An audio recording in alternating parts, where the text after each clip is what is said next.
Assalamualaikum warahmatullahi wabarakatuh. Di sini saya dari kelompok 4 dengan nama Siti Sawalita Aziza, NIM 19140 dengan rekan saya Rama Nida Diana dengan NIM 1914097. Di sini kami akan membahas tentang pendekatan parafrastis.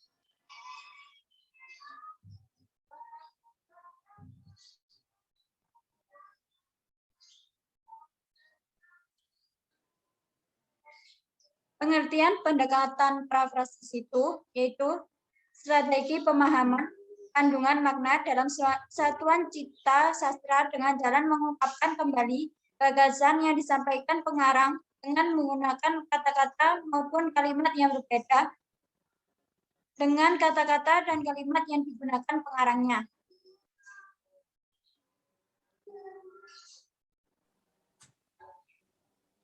Yang kedua adalah pendekatan parafrastis dan puisi. Nah, puisi dalam pendekatan parafrastis sering mengalami sebuah penghapusan. Sebenarnya hal tersebut bisa diatasi dengan cara menguraikan kembali puisi atau kata-kata tersebut dengan model kalimat yang berbeda.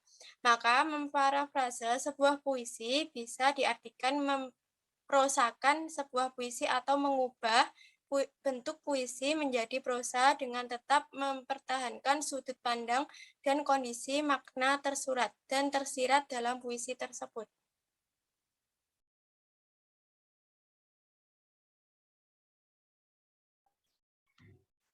Selanjutnya yaitu prinsip-prinsip pendekatan parafrastis.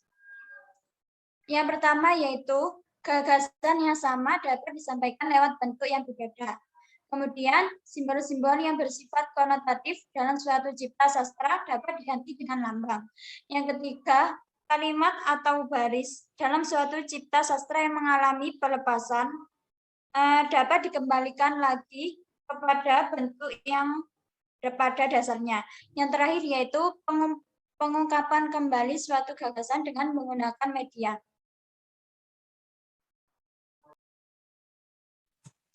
Selanjutnya adalah jenis parafrase. Nah, jenis parafrase itu ada dua, yaitu adalah parafrase terikat yang merupakan perubahan puisi yang menjadi prosa dengan cara menambahkan atau menyisipkan sejumlah kata pada puisi. Sehingga kalimat puisi itu mudah dipahami, seluruh kata dalam puisi masih tetap digunakan dalam parafrase tersebut. Yang kedua adalah parafrase bebas, yaitu mengubah puisi menjadi prosa dengan kata-kata sendiri, atau kata-kata yang terdapat dalam puisi dapat digunakan atau dapat pula tidak digunakan.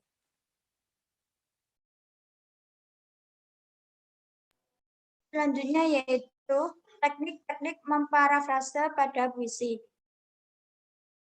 Yang pertama yaitu teknik lirik. Teknik lirik itu perubahan bentuk puisi ke dalam bentuk prosa dengan mendasarkan kepada kalimat demi kalimat yang terdapat dalam puisi tersebut. Yang kedua yaitu teknik bait, yaitu perubahan bentuk puisi menjadi prosa didasarkan kepada susunan bait demi bait yang menyusun puisi yang diparafrasekan. Yang ketiga yaitu teknik global. Teknik global adalah perubahan bentuk puisi yang menjadi prosa yang didasarkan kepada keseluruhan unsur yang membentuk puisi itu. Makna yang tercermin dalam puisi dituangkan ke dalam bentuk prosa.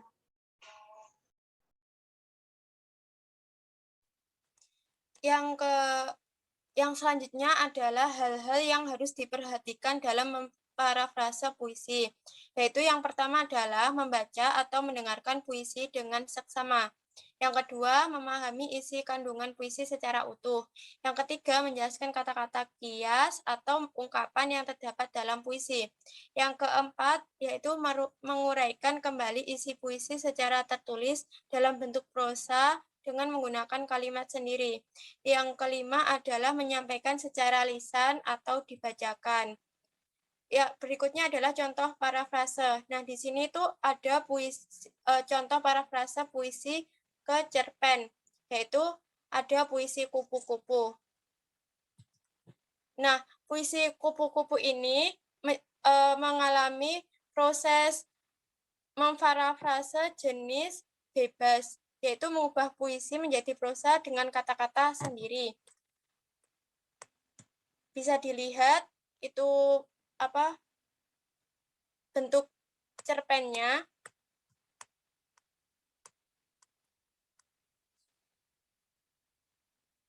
Nah, dari perubahan puisi ke prosa seperti cerpen di atas, dapat disimpulkan bahwa puisi dapat dirubah tanpa meninggalkan pesan atau makna yang asli, meskipun gaya penulisan dan bahasa telah disesuaikan dengan kriteria kepenulisan prosa, seperti adanya tema, urutan, peristiwa, tokoh, latar, dan amanat, serta bentuk kepenulisan yang bebas.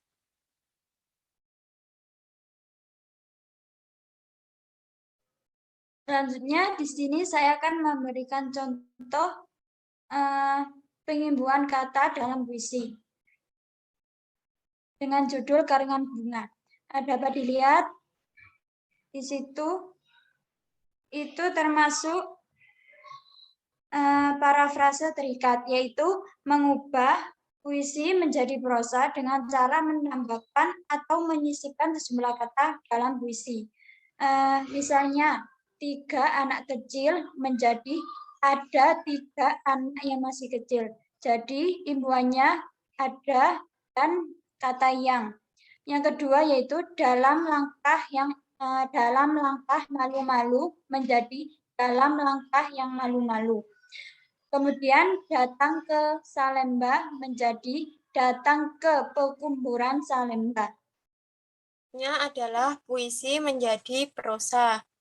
Nah, bisa dilihat di sini ada sebuah puisi, yaitu tangisan air mata bunda, dalam senyum kau sembunyikan letihmu, derita kala siang dan malam menimpamu, tak sedetik pun menghentikan langkahmu untuk bisa memberi harapan baru bagiku.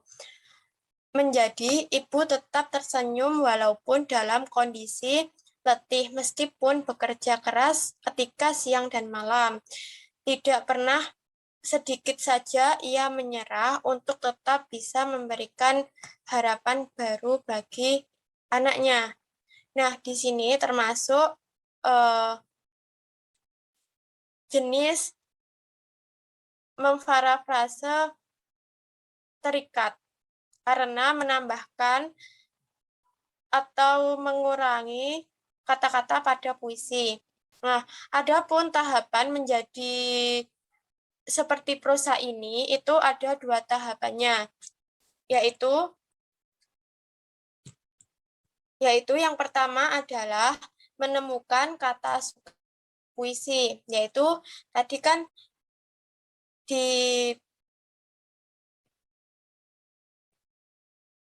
ada yang pertama kan tangisan air mata bunda. Nah, bunda di situ itu berarti ibu.